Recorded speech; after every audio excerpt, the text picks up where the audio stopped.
Prime debate में आपका स्वागत है। चुनाव के मौसम में वफादारियां नए सिरे से तय होती हैं।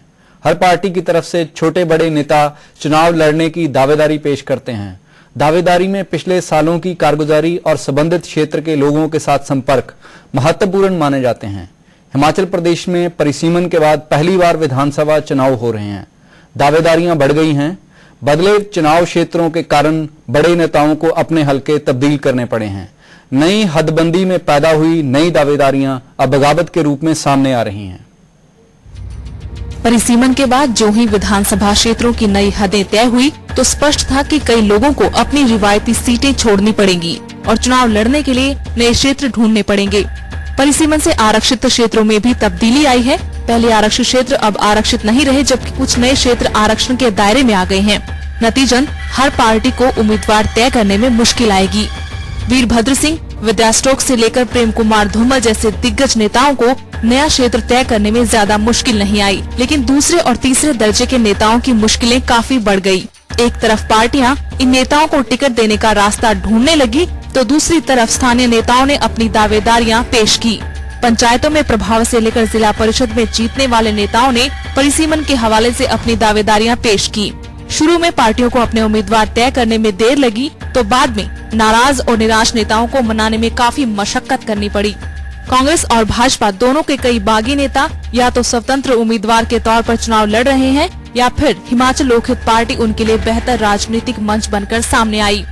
पिछले दिनों से ये बात सामने आ रही है कि चुनाव पास होने के कारण दिग्गज नेता चुनाव प्रचार में जुटे हुए हैं और बागियों के तेवर ठंडे करने का वक्त किसी के पास नहीं है। एक तरफ भाजपा ने 10 लोगों को पार्टी की प्राथमिक सदस्यता से निष्कासित कर दिया है तो दूसरी तरफ कांग्रेस 5 बागियों को पार्टी से निकाल चुकी है। बागियों की गिनती के पीछे उनकी पार्टियों के टिकट आवंटन के साथ नाराजगी ही नहीं है, बल्कि कई जगहों पर दिग्गज नेताओं के आपसी रंजिश भी बगावत के रूप में सामने आ रही है। हिमाचल प्रदेश विधानसभा चुनावों में बागियों की क्या भूमिका रहेगी, जानेंगे हमारे पैनलिस्ट से। हमारे साथ स्टूडियो में मौजूद हैं गुरमीत सिंह, जो पंजाब यूनिवर्सिटी चंडीगढ़ में पढ़ाते हैं। शिमला से हमारा साथ देंगे प्रकाश भारद्वाज, जो सीनियर जर्नलिस्ट हैं। वहीं न्यूज रूम से हमारे साथ जुड़ेंगे हमारे संवाददाता किरणदीप। आप सभी का आज की इस चर्चा में स्वागत है। गुरमीत जी, वहां पर कई किस्म की बगावतें हैं। छोटी बगावतें हैं, जो लोग इंडिपेंडेंट लड़ रहे हैं या दूसरी पार्टियों में शामिल हो गए हैं। बड़ी बगावत है कि वहां पर एक नई पार्टी बनी है जो किसी न किसी नाराजगी के कारण ही बनी है। आप क्या देखते हैं, इन बगावतों का क्या असर होने वाला है इस चुनाव पे? देखिए, हर चुनाव में एक तो ये बात ठीक है कि परिसीमन के कारण भी कुछ फर्क पड़ा है, पर ऐसा नहीं है कि अगर परिसीमन नहीं होता तो बगावत नहीं होती। हाँ। क्योंकि जब चीज थोड़ी है, एक अनार 100 बीमार वाली बात होती है। आजकल हर आदमी जो राजनीति में आता है वो सीधा ये चाहता है कि मैं विधायक बनूं। विधायक बन के फिर मंत्री के लिए लड़ते हैं, मंत्री बनेंगे तो फिर आगे मुख्यमंत्री के लिए दावेदारी करते हैं। तो ये एक जो महत्वाकांक्षाओं से जुड़ी हुई बात है और लोग मेहनत कम करना चाहते हैं और फल ज्यादा पाना चाहते हैं, उसके कारण ये बगावत की समस्या। और दूसरा ये भी है कि बहुत ज्यादा लोग मेहनत करते हैं और सीटें तो लिमिटेड है। देखिए, प्रेम कुमार धूमल जी ने जब बन रही थी टिकटें तब कहा था कि हमारे पास काफी है लेकिन इच्छाओं जितना नहीं है। बिल्कुल। तो इसमें बगावत तो हर बार होती है और बगावत के बाद दलजीत लोग बाद में वापस भी आ जाते हैं। इनफैक्ट अभी भी इनमें से अगर कोई जीत गया, जैसे हम सभी अनुमान लगा रहे हैं कि मुकाबला कड़ा होने वाला है, तो अगर खुदा न खास्ता 2-3 बागी जीत गए तो नेचुरली वो फिर उनको अपनी जो मूल पार्टी है वही कहेगी कि हाँ ये तो हमारे ही थे, हमने निकाल दिया। तो ऐसा ये रंग हर बार होता है, बगावत का रंग हर बार होता है। कितना असर डालता है, कितने वो बागी सशक्त हैं, कुछ नाम जरूर जाने पहचाने। और जैसे आपने कहा कि एक पूरी पार्टी जो बन गई बीजेपी से निकल के, तो बीजेपी को ये चीज शायद ज्यादा देखनी पड़ेगी। अभी भी हम संख्या की बात कर रहे थे तो कांग्रेस ने 5 बागी निकाले तो बीजेपी ने 10 निकाले। तो ऐसा लगता है कि शायद बीजेपी की भारतीय जनता पार्टी के लिए ये चुनौती ज्यादा है। और जिस आप पार्टी की बात कर रहे हैं उसमें अधिकांश नेता इंक्लूडिंग एक पूर्व सांसद भी उस पार्टी से ही निकले हैं। तो ये देखना पड़ेगा कि बगावत जो हो रही है उसका कितना असर होता है। नेचुरली वो छुटपुट रूप में ही होता है फाइनली, मतलब सीट को अगर हम काउंट करें, अगर यहाँ पर अंतर है 2-3 हजार का है, तो अगर जो बागी उम्मीदवार है वहां पर वो 3-4 हजार सीट ले गया तो फैसला करने में वो फैसला उसकी, तो वही मैं कह रहा हूँ, वही मैं बता रहा था, सीट के मामले में तो नहीं हो जाती उतनी, कोई बहुत बड़ी क्रांति नहीं हो पाएगी, वो तो कांग्रेस और बीजेपी के बीच ही मुकाबला रहना है। पर अगर 1-2 जगहों पे अगर सीट आ जाती है तो उनकी वैल्यू कई बार बहुत बढ़ जाती है, अगर मामला कांटे का हो। और प्लस जैसे आपने कहा कि बिगाड़ने में, कि समीकरण बिगाड़ने में जहां नैरो मुकाबला है, वैसे मैं आपको बताऊं कि वोटर काफी समझदार भी हैं और वो आखिरी दिनों में हवा देख के वो अपना निर्णय करते हैं। तो वो उनको मालूम है कि वोट खराब नहीं, अगर जो बागी बहुत ज्यादा पोजीशन में नहीं होता, अभी आप देखिएगा जब नतीजे आएंगे, पिछले कुछ चुनावों का अनुभव ये बताता भी है कि कई बागी बहुत थोड़े में सिमट जाते हैं जो उनको वोट आते हैं। ये ठीक है कि 2-3 हजार वाली जो आप बात कर रहे हो, जहां मार्जिन विधानसभा में छोटा होता है, पार्लियामेंट में बड़ा होता है, लेकिन फिर भी मुझे लगता है कि अभी ये देखना पड़ेगा कि वो लोग जो लेकिन अधिकांश सीटें गुरमीत 5,000 और 10,000 के बीच विधानसभा चुनाव में, लेकिन पता है क्या होता है, आप सीधे तौर पे कैलकुलेट नहीं कर सकते कि जो 2000 वोट किसी बागी को पड़े तो वो अनिवार्य रूप से किसी उसको ही किसी एक के ही खाते से निकल के आए हैं। ऐसा अभी नहीं हम होता। चलते हैं शिमला में हमारे साथ जुड़े हुए हैं प्रकाश भारद्वाज जी। प्रकाश जी, आप बिल्कुल पास से वहां पर चुनाव देख रहे हैं। पिछली बार भी बहुत सारे बागी थे, लेकिन पिछली बार और इस बार में कुछ अंतर है, अगर आप नोट कर पाए हैं तो वो क्या है?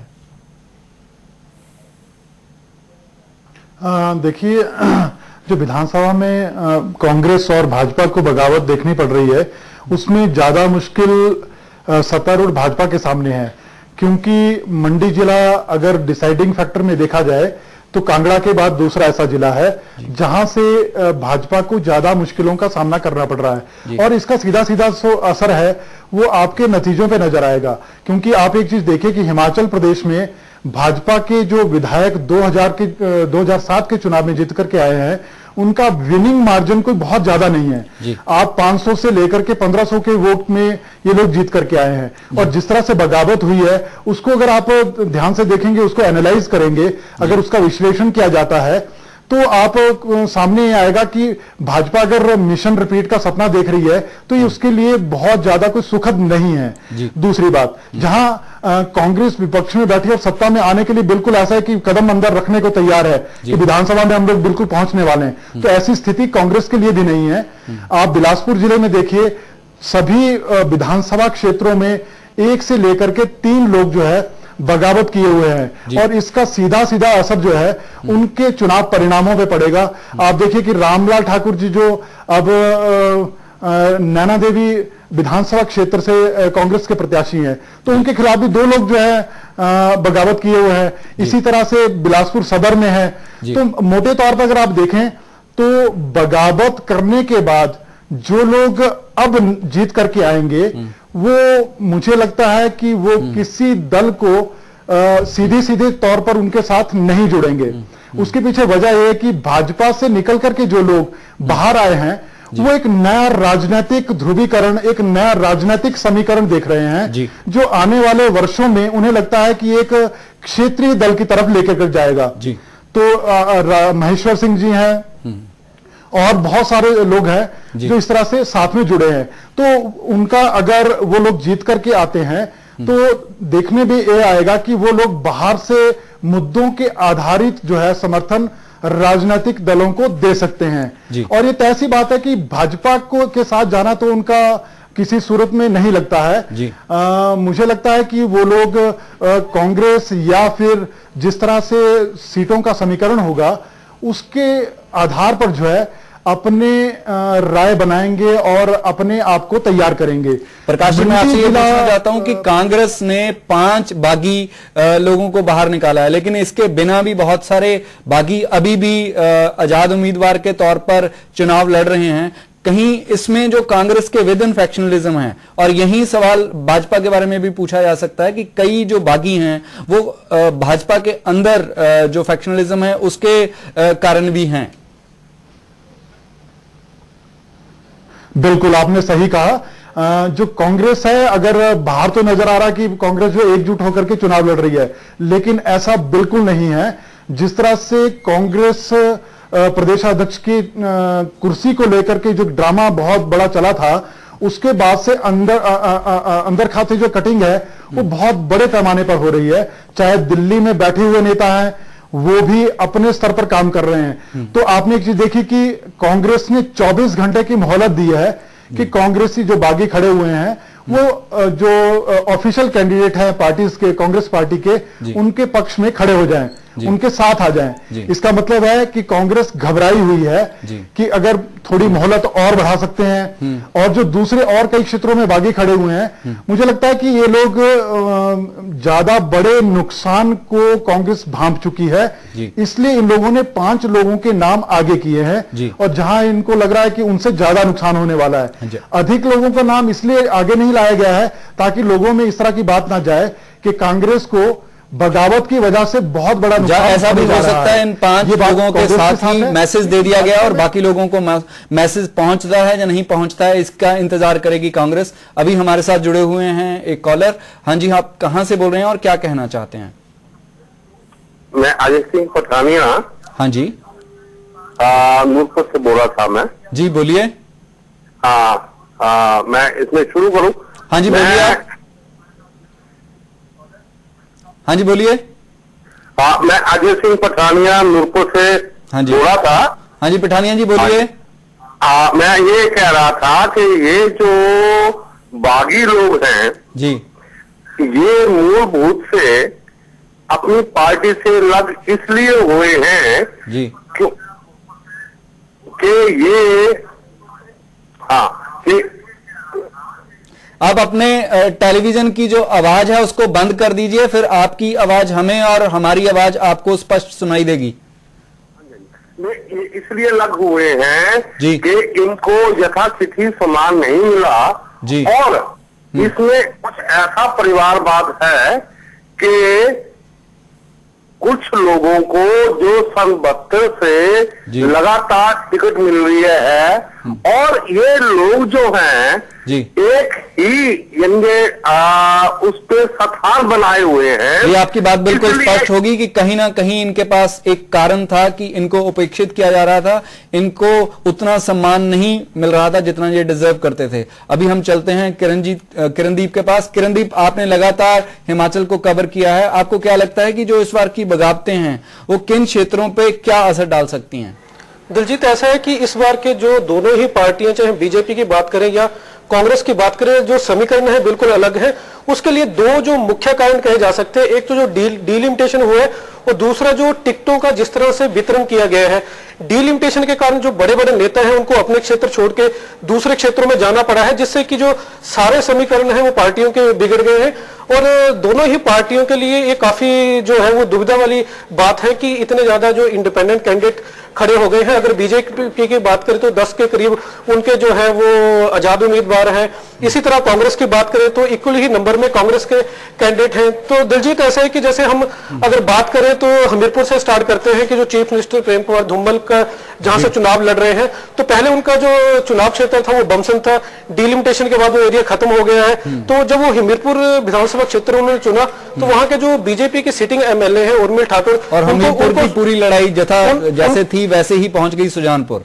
दिलजीत, उनको सुजानपुर में जाना पड़ा। सुजानपुर में जो बीजेपी के एक और जो है नेता वो राजेंद्र राणा, वो एज ए इंडिपेंडेंट कैंडिडेट कॉन्टेस्ट कर रहे हैं। इसी तरह अगर कांगड़ा में हम बात करें, कांगड़ा में नूरपुर की बात करें या फिर फतेहपुर की बात करें या इंदौरा की बात करें तो या धर्मशाला की बात करें, तो हर एक जगह पे हमें कुछ न कुछ बगावत मिल जाएगी। और दिलजीत, ऐसा है कि इंदौरा और एक ऐसी जगह है जहां पे जो बीजेपी की जो टिकट है वो एक जिला परिषद की मेंबर को दी गई है, अनीता देवी को। तो जिसके कारण जो बीजेपी के 2 और गुट हैं जो उसके अगेंस्ट खड़े हो गए हैं और एज ए इंडिपेंडेंट कैंडिडेट मनोज दीवान वहां पे खड़े हो गए हैं। और कयास ये भी लगाए जा रहे हैं कि इन कैंडिडेट को जो कांग्रेस का रिवेल ग्रुप था उसका समर्थन प्राप्त है। तो इस तरह के ऐसा तकरीबन कई सारी कॉन्स्टिट्यूएंसीज पे है कि जो रिवल कैंडिडेट हैं उनको दूसरी पार्टियां सपोर्ट कर रही हैं। तो कहीं ना कहीं पर जो समीकरण है वो उतने स्पष्ट नहीं है जितने स्पष्ट हम ये सोच के लगा सकते हैं कि ये सिर्फ बगावतें एक ही ढंग से हो रही हैं। अभी मैं आपके पास दोबारा वापस आऊंगा। हमारे साथ एक कॉलर जुड़े हुए हैं। हाँ जी, आप कहां से बोल रहे हैं और क्या कहना चाहते हैं? नमस्कार सर। हाँ जी नमस्कार जी। सर, मैं ठियोग विधानसभा क्षेत्र से बात कर रहा हूँ। हाँ जी। क्या सर ये हमारा जो तीसरा मोर्चा है महेश्वर सिंह का जी, क्या ये हिमाचल प्रदेश में अपनी क्या सीटें ला पाएंगे सर? क्या ये मतलब जैसे बागी हुए अभी 5 कांग्रेस पार्टी ने निकाले हैं और 10 बीजेपी ने निकाले हैं। जी, तो इससे फर्क पड़ेगा सर क्या हिमाचल के इसमें? आप बताइए, आपको क्या लगता है कि इससे कोई फर्क पड़ेगा या तीसरे मोर्चे की क्या भूमिका रहेगी? सर मेरे को तो ऐसा लगता है कि जैसे कि अब आपके CPM-I के भी जैसे राकेश सिंघा हैं आपके ठियोग विधानसभा क्षेत्र से जी, और ठियोग के समीकरण भी आपको पता होंगे, मैडम विद्या स्टोक्स ने वो चेंज करनी पड़ी है उनको कॉन्स्टिट्यूएंसी। कुसुमटी से वो ठियोग में आई हैं। आप हमारे साथ जुड़े, आपका बहुत बहुत धन्यवाद। अभी वक्त हो गया एक छोटे से ब्रेक का। ब्रेक के बाद हमारी ये चर्चा आगे इसी तरह जारी रहेगी। ब्रेक के बाद आपका स्वागत है। हम हिमाचल प्रदेश विधानसभा चुनाव में बागियों की भूमिका पर चर्चा कर रहे हैं। प्रकाश जी, मैं आपसे पूछना चाहूंगा कि जितने बागी हैं उन्होंने कहीं ना कहीं इस बात को मुद्दा बनाया है कि जा तो हमें नजरअंदाज किया गया है, जा उनके मुकाबले में जो उम्मीदवार पार्टी ने उतारा है वो बाहर वाला है। तो ये बाहर वाला और अंदर वाला मुद्दा कितना अहम रहेगा, आपको क्या लगता है? देखिए, मंडी जिला में अगर सुंदरनगर विधानसभा क्षेत्र की बात करें जी, तो भाजपा ने वहां पर पुराने नेता, स्थापित नेता हैं और बहुत पुराने नेता हैं, रूप सिंह ठाकुर जी, और मंत्री रहे हैं शांता सरकार में, धूमल सरकार में भी मंत्री रहे हैं, और सभी तरह की जो सर्वे रिपोर्ट्स थी वो उनके पक्ष में थी जी, लेकिन भाजपा ने उनका टिकट काट दिया। जी। तो आप देखिए कि उसकी वजह से उन्होंने मतलब पार्टी से बगावत करके निर्दलीय चुनाव लड़ने का निर्णय लिया है और चुनाव लड़ रहे हैं। जी। तो इसका सीधा सीधा जो असर है वो भाजपा को नुकसान उसका उठाना पड़ेगा, और उसका हर तरह के जो समीकरण है पूरे मंडी जिला में वो भाजपा के लिए विपरीत परिस्थितियां पैदा कर रहे हैं। जी। आपने कहा कि किसी हल्के प्रत्याशी को या हल्के नेता को टिकट दिया गया है। जी। यहां आप देखिए सुंदरनगर के साथ नाचन विधानसभा क्षेत्र लगता है जी, जहां से भाजपा ने एक विनोद कुमार, मतलब जिनका ठीक है पार्टी में उनकी जगह हो सकती है लेकिन वो कोई स्थापित नेता ऐसे नजर नहीं आते हैं, और मौजूदा जिला अध्यक्ष, भाजपा के जिला अध्यक्ष दिलेराम जी का टिकट काट दिया गया जी। और उनकी जगह एक नए चेहरे को लाया गया। तो आप देखिए ऐसे में कि दिलेराम के साथ जो वोट बैंक चल रहा था काफी समय से, वो जो अभी प्रत्याशी दिया है उसके साथ नहीं चलेगा। यही स्थिति आप देखिए कि ज्यादातर जो कॉन्स्टिट्यूएंसीज हैं उनमें जहां पर भी बागी हैं उनमें यही हालत है। गुरमीत, एक बात जो लगती है कि जो पहली कतार वाले लीडर थे, अगर उनकी कॉन्स्टिट्यूएंसीज चेंज हुई हैं तब भी उनको किसी किस्म की बगावत, लेकिन जो दूसरे तीसरे दर्जे के नेता हैं वो ज्यादा सीरियस क्राइसिस में लगते हैं। नेचुरली देखिए, जो स्थापित नेता हैं उनसे तो थोड़ा सा जो उनके लोकल लीडर होते हैं वो भी थोड़ा सा हजम कर लेते हैं। अब मान लीजिए मुख्यमंत्री को यदि जाना पड़े किसी कॉन्स्टिट्यूएंसी में लड़ने के लिए, कई बार होता है तो इवन लोग सीट खाली भी कर देते हैं, अपनी जीते हुए उम्मीदवार भी खाली कर देते हैं। जैसे हुआ है प्रेम कुमार धूमल जी को जो सीट है वहां पर जो दावेदारी थी उर्मिल ठाकुर की थी और वो सुजानपुर चली गई हैं।